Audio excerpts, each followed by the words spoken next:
আসসালামু আলাইকুম। আপনারা যারা নতুন খামারি আছেন, খামার শুরু করতে চাচ্ছেন কিন্তু বুঝতে পারছেন না কোন সময়ে খামার শুরু করলে আপনারা লাভবান হবেন বা কোন জাতের বাচ্চা পালন করে আপনারা লাভবান হবেন, তো আপনাদেরকে প্রথমে বলতে চাই আপনারা এমন সময়ে খামার শুরু করবেন যে সময়ে আবহাওয়া স্থির থাকে।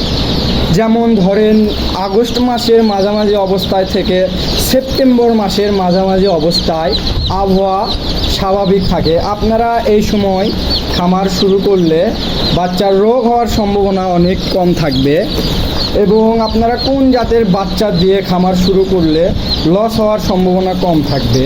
মিশরীয় ফাউমি এবং অরিজিনাল সোনালি জাতের বাচ্চা দিয়ে শুরু করলে আপনার খামারে লস হওয়ার সম্ভাবনা অনেক কম থাকবে।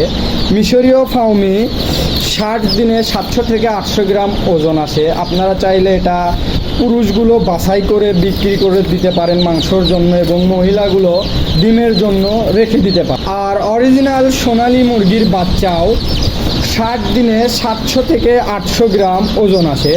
এগুলো আপনারা মাংসর জন্য করতে পারেন এবং সুপার হাইব্রিড টাইগার এগুলো বাচ্চার জাতের তুলনায় অরিজিনাল সোনালি মুরগির বাচ্চার দাম অনেক সস্তা থাকে।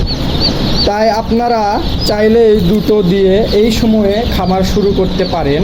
আপনারা যারা আমাদেরকে বাচ্চা অর্ডার করতে চাচ্ছেন আমাদের স্ক্রিনে দেওয়া নাম্বারে যোগাযোগ করুন অথবা হোয়াটসঅ্যাপে মেসেজ করুন। আমাদের ঠিকানা বগুড়া সদর নামাজগড় কবরস্থান 4 নম্বর গেট সংলগ্ন বগুড়া। আমাদের ভিডিওটি ভালো লেগে থাকলে মেজবা এগ্রো ফার্ম অ্যান্ড হ্যাচারির পেজটিকে ফলো করুন। ধন্যবাদ সবাইকে। দেখা হবে নতুন কোনো ভিডিও।